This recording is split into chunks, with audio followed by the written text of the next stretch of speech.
बार बार ये कहा जा रहा है, कहीं से कॉन्स्पिरेसी आ रही है कि जी अब बानी पीटीआई की रिहाई की तय हो चुका है, बस अब इसके ऊपर टर्म्स एंड कंडीशंस हैं, वो कहाँ जाएंगे, कैसे रहेंगे, क्या वाकई तय हो चुका है कि अब उनको रिहा किया जाएगा?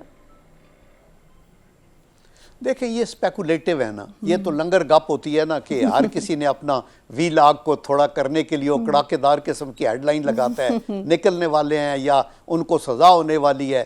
हम यही कहते हैं कि इनके ऊपर स्पेकुलेट ना किया जाए। अगर उनकी बैठ के तो अदालत से कोई फैसला होता है तो उसके मुताबिक चलेंगे। उनकी ज़मानत होती है, वो भी अदालत ने करनी है, फैसला भी करना है, अदालत ने करना है। तो मेरे ख्याल में मुज़ाकरात में पॉलिटिकल लोग जब सर जोड़ के बैठते हैं ना तो बहुत सी चीज़ों का हल निकाल लेते हैं।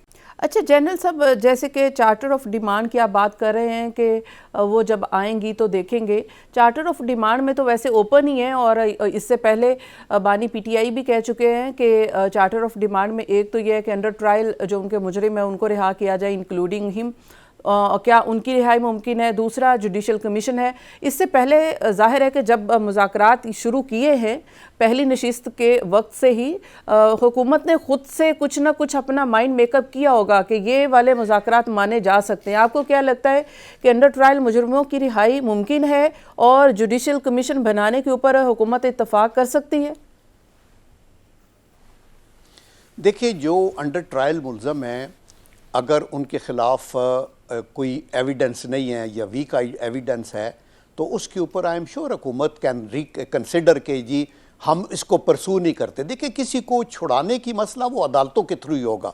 वो ख्वाब इमरान खान साहब के अपने केसेस हैं, वो 190 मिलियन डॉलर्स का मसला है, दूसरा तीसरा है। अगर उसकी बेसिस नहीं है, मैं तो लॉ एक्सपर्ट नहीं हूँ ना आप हैं, लेकिन हम ये देखते हैं कि ये रिहाई ये नहीं होगी कि कैबिनेट फैसला करे कि इनको बाहर कर दें या अंदर कर दें। वो तो अदालतों के पास अगर एक दफ़ा केस चला गया है तो वो अदालतें उसका फैसला करेंगी। और बहसियत कौम, आप और मैं, हम दुआ गो हैं कि अल्लाह ताला करे सबको इंसाफ मिले, किसी को पॉलिटिकली विक्टिमाइज ना किया जाए, लेकिन जो मुजरम है उनको एहतसाब अगर नहीं होगा मुल्क के अंदर तो कोई अदारा भी नहीं चल सकता। और तो दूसरा आपका जुडिशल कमीशन बनाना है, हुकूमत को सोचना है।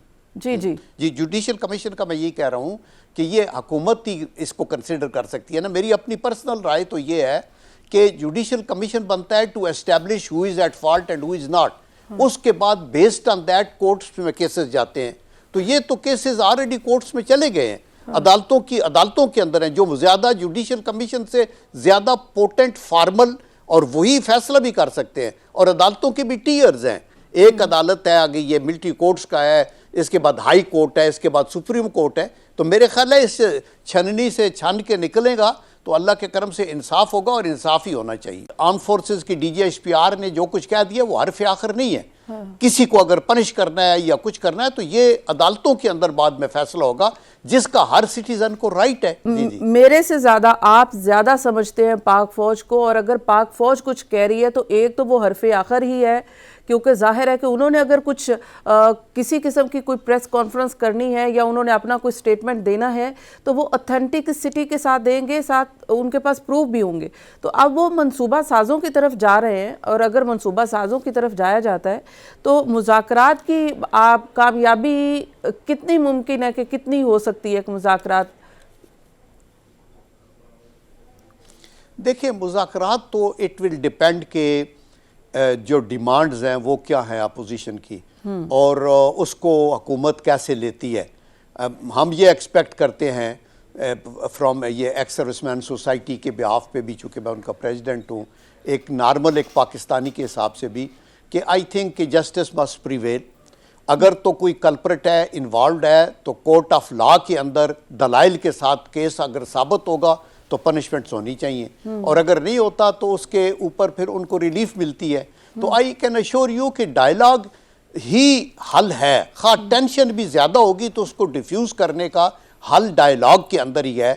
आपस में मिल के बैठें तो मुज़ाकरात चलते रहेंगे। और अगर आर्म फोर्सेस की DGHPR ने जो कुछ कह दिया वो हरफ आखिर नहीं है। किसी को अगर पनिश करना है या कुछ करना है तो ये अदालतों के अंदर बाद में फैसला होगा, जिसका हर सिटीज़न को राइट है। और ऑब्वियसली जस्ट इंसाफ के तकाजे भी यही हैं। तो रेस्ट एश्योर कि ये पैनिक क्रिएट करने की ज़रूरत नहीं है। ये एक प्रोसेस चल रहा है, चूँकि अनप्रेसिडेंटेड अटैक हुए हैं आर्म फोर्सेस की इंस्टॉलेशन पे, और एक म्यूटनी की कॉल भी दी गई है। बाहर से बैठ के भी वो शहबाज गिल जैसे लोग आर्डर ना माने, ये ना करें वो ना करें। अगर if the country turns a blind I towards this type of an attempt, तो कल तक फिर और आप एक आपके सबसे स्ट्रांग इंस्टीट्यूशन जो कि कम्बैट वर्दीनेस के अंदर अपनी मिसाल नहीं रखता, जो बहादुर है, जो जिसमें जज्बा इसार है, उसके अंदर आप दरारें डालेंगे तो फिर आप मतलब उसके पनिशमेंट फ्री तो नहीं जा सकते।